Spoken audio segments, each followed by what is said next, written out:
Alors, après avoir vécu leur première qualif sprint de leur carrière, les pilotes réagissent à celle-ci, donc voyons leur réaction, leur déclaration. Alors, Hamilton, les impressions sont mitigées. Le pilote Mercedes confirmant ses propos tenus sur le camion de célébration de la F1 après la course sprint et a réaffirmé le fond de sa pensée, il préfère le vendredi et les qualifs au samedi. Et propose donc de concentrer le format de week-end sur 2 jours, notamment dans le contexte d'un calendrier général très chargé. Le vendredi était agréable avec une seule session et l'arrivée directement dans les qualifs. À mon avis, il faut que le week-end se déroule uniquement le samedi et le dimanche. Cela signifie que nous avons une journée entière en moins, 23 jours en fait sur la saison à conduire ces voitures sur circuit, et évidemment ce sera mieux en termes d'écologie. C'est pas idiot ce qu'il dit, je suis plutôt d'accord avec lui. Hamilton disait craindre une procession avant les premières qualifs sprint, mais finalement les premiers tours furent très animés, même si le pilote Mercedes regrette la disparition du volet stratégique des arrêts au stand. La course est tellement difficile pour nous de dépasser, malheureusement ces voitures ont besoin d'arrêts au stand et de stratégie pour aider à se mettre parfois en place, sinon c'est tellement difficile de s'approcher. Nous avons un pneu arrière différent ce week-end, mais nous avons les pressions les plus élevées que nous ayons jamais eues, donc le clocage est un problème, et de même la dégradation thermique. Red Bull a fait du bon travail, je pense que les fans ont apprécié ce que nous avons vu sur le tour de parade. C'est toujours agréable de faire plus de courses, c'est sûr, c'est presque comme s'ils devaient juste faire la course sprint le dimanche et la course ensuite, parce qu'il va y avoir beaucoup d'attentes pour les gens tout à l'heure. Il y a un autre article du coup d'Hamilton sur ce qu'il propose pour un autre format. C'était génial d'essayer quelque chose de nouveau. Je ne pense pas que la course était très excitante après le premier tour, mais il y a des enseignements que nous pouvons tirer de ce premier essai, selon moi. Nous devrions juste faire un gros samedi et un gros dimanche, des libres 1 et 2. Le samedi avec la qualif ensuite, et la qualif sprint et la course le dimanche. Il faut tout rassembler. Il y a tant de temps perdu. Ce samedi a été long et vendredi, nous n'avons rien fait le matin. Ça réduira aussi nos émissions de CO2 sur tout un week-end. Alors, libre 1, libre 2 et qualif normal. Le samedi, ça fait beaucoup quand même.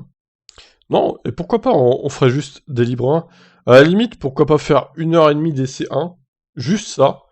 Ensuite, tu fais la qualif normale plus tard, quelques heures plus tard, le samedi.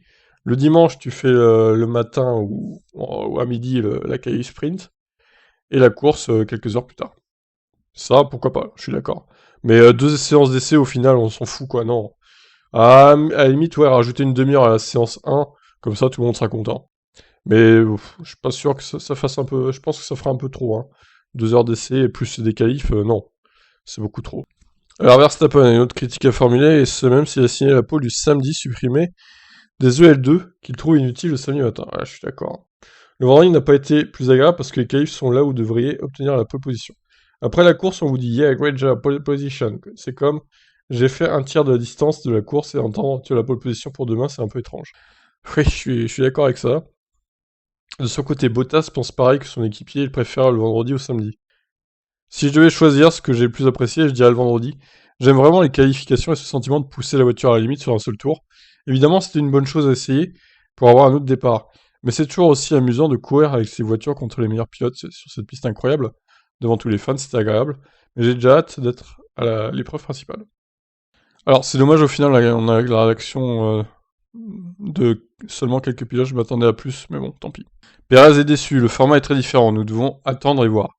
Ça a été fait pour les fans, donc il faut voir si cela a plus de répercussions sur eux ou pas. Mais de mon côté, le format est trop différent de celui de la pratique, c'est un peu une perte de temps, ça n'a pas beaucoup de sens, ces EL2 tels qu'ils sont sans pouvoir retravailler sur les réglages. C'est quelque chose que les pilotes et les équipes considèrent un peu comme inutile. Ce n'est pas comme si vous pouviez préparer quoi que ce soit à partir de ce moment-là. Vous ne pouvez pas vous préparer pour le sprint. Et vous ne pouvez pas préparer grand-chose pour la course, c'est quelque chose qui peut être amélioré. Que l'on fasse de vrais EL2 et qu'au lieu d'attendre si longtemps pendant la journée, on fasse peut-être des essais libres, puis des qualifs, puis directement le sprint, ou autre chose. Le format est tellement différent. En tant que pilote, vous vous traînez sans rien faire pendant un certain temps. Ouais, je pense qu'il y a, un consensus pour dire que les EL2 étaient vraiment inutiles. Et on s'est fait chier, ouais, c'est clair. Voilà, c'était vraiment une purge. Hein. Et on termine donc ces articles avec Ross Brown qui savoure un pari réussi pour la Formule 1. Ross Brown a beaucoup poussé pour que les qualifs sprint soient durement adoptés en F1, et hier était ainsi le grand jour de test pour la F1. Le pari du manager des sports mécaniques pour Liberty Media semble avoir été en bonne partie validé. Forcément, l'ancien dirigeant de Ferrari et de Mercedes pouvait savourer un premier jet réussi après ces qualifs sprint remportés par Verstappen. C'est un concept complètement nouveau pour la F1. Une des choses que nous avons vues, c'est qu'un pilote de course est un pilote de course et il ne va jamais se la couler douce. Donc nous avons vu beaucoup d'actions en peloton. Le premier tour a été très serré et sensationnel. Puis nous avons eu les petits duels pour le reste de la course. La performance d'Alonso a été une autre partie sensationnelle de la course, il a obtenu mon vote pour le moment fort du sprint. J'achèterai un billet pour ça tous les jours, nous sommes très heureux. Cependant, le format peut toujours être amélioré, et la FOM et la FIA ont dit qu'ils étaient ouverts aux commentaires des fans, les ententes seraient cruciales pour suivre Osborne. Maintenant, nous avons déjà des retours massifs, des retours positifs de nos fans sur les médias sociaux, ils adorent ça. Mais il y aura des fans qui feront des commentaires négatifs, et peut-être qu'il y a des parties qu'ils n'ont pas comprises, ou qu'ils n'ont pas appréciées.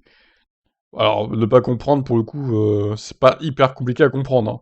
Pas d'arrêt au stand, course sprint pendant 17 tours, ça détermine la grille de départ le lendemain, c'est quand même assez simple, les 3 points pour les 3 premiers du coup. Nous en tiendrons compte également, je pense que nous devons regarder le week-end de son ensemble, parce que je ne vois rien de ce que nous avons fait qui retire quelque chose d'un week-end normal. Je pense que tout ajoute quelque chose au week-end. Mais voyons l'ensemble du week-end, voyons la course, et puis à la fin de tout ça, nous pourrons faire une analyse, comme vous dites, parler aux fans, regarder toutes les données et les détails et voir s'il y a des ajustements à faire. Pour moi, il y a des choses très attrayantes dans ce format. Tout le monde roule avec le même pneu en qualif. Nous avons toujours de la variété en course, car heureusement, nous avions 2 pneus que nous pouvions utiliser. Il n'y a pas de handicap pour les gens, pour la course en termes de pneus qu'ils choisissent. Donc c'est très probablement quelque chose que vous pouvez faire avancer. Putain, il est très loquace, hein, Ross. Hein. Nous allons laisser la poussière retomber sur ce week-end et passer du temps avec la FIA et les équipes pour essayer de comprendre s'il y a des évolutions que nous voulons. Mais nous ne changeons pas le format fondamental cette année. Je pense qu'après les 3 courses, nous pourrons nous asseoir et décider de la suite. Mais jusqu'à présent, c'est très positif. Un point d'amélioration a déjà été soulevé par Vettel. Pourquoi appeler Poleman et attribuer dans les statistiques la pole position à celui qui remporte le sprint du samedi, et non à celui qui réalise le meilleur temps en Q3?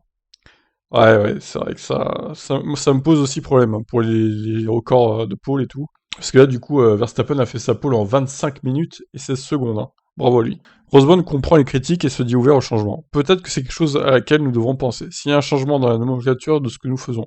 Et si vendredi devrait être la pole position. Ce sont des choses comme ça que nous allons parler et discuter avec la FIA et les équipes. Mais je pense que nous ne pouvons pas être bloqués par l'histoire. Je veux dire, nous devons respecter l'histoire, mais nous ne devons jamais être bloqués par l'histoire. Hamilton s'est dit aussi déçu de ce nouveau format, en voulant notamment supprimer le vendredi et les EL2 inutiles. Si la course s'était déroulée correctement, Lewis n'aurait pas gagné. Il a donc une autre occasion de réfléchir au départ, aux pneus et à la façon dont il aborde la course. Si ça avait été la vraie course, il n'aurait pas gagné. Alors il faut regarder tout ça et de ce point de vue. Ok. Alors sinon, j'ai un autre truc à proposer. Au pire, on fait les qualifs Q1, Q2, Q3 le vendredi, comme ils ont fait là. Ça déterminera la grille pour la course principale, et pour la course sprint, on inverse les 10 premiers. Genre, par exemple, Hamilton partirait 10ème, vu qu'il partait premier, Verstappen, on le met 9ème, etc., etc. Et là, mon gars, tu vas avoir une belle course sprint avec des dépassements. Et là, ça sera incroyable. Et des points, donc, à l'issue de la course sprint, pour soit les 3 premiers, comme c'est là, soit les 5 premiers, à la limite. Comme ça, il y aura une remontada d'Hamilton et Verstappen pendant 17 tours, suite à la grille inversée des 10 premiers. Alors peut-être pas inverser toute la grille, c'est-à-dire les faire partir dernier, bon, ça serait un peu abusé, tu fais partir des As premières, imaginez le chaos, quoi. Et on prendra évidemment la qualif normale pour la course principale, donc Hamilton premier, etc., etc. Moi, ça me choquerait pas, hein, ce genre de système, au moins, la pole position serait déterminée encore grâce à Q1, Q2, Q3, et pas grâce à une course sprint de 17 tours. Mais bon, voilà, il y a plein de formats possibles, hein, de toute façon, donc je laisse les instances dirigeantes choisir ça. Allez, je vous laisse réagir. Qu'avez-vous pensé, vous, de cette première course sprint en Grande-Bretagne? Je sais que sur ma chaîne, vous n'êtes pas trop fan de l'idée, même si certains ont apprécié aussi. Je vous laisse commenter. Qu'en avez-vous pensé de cette première course sprint?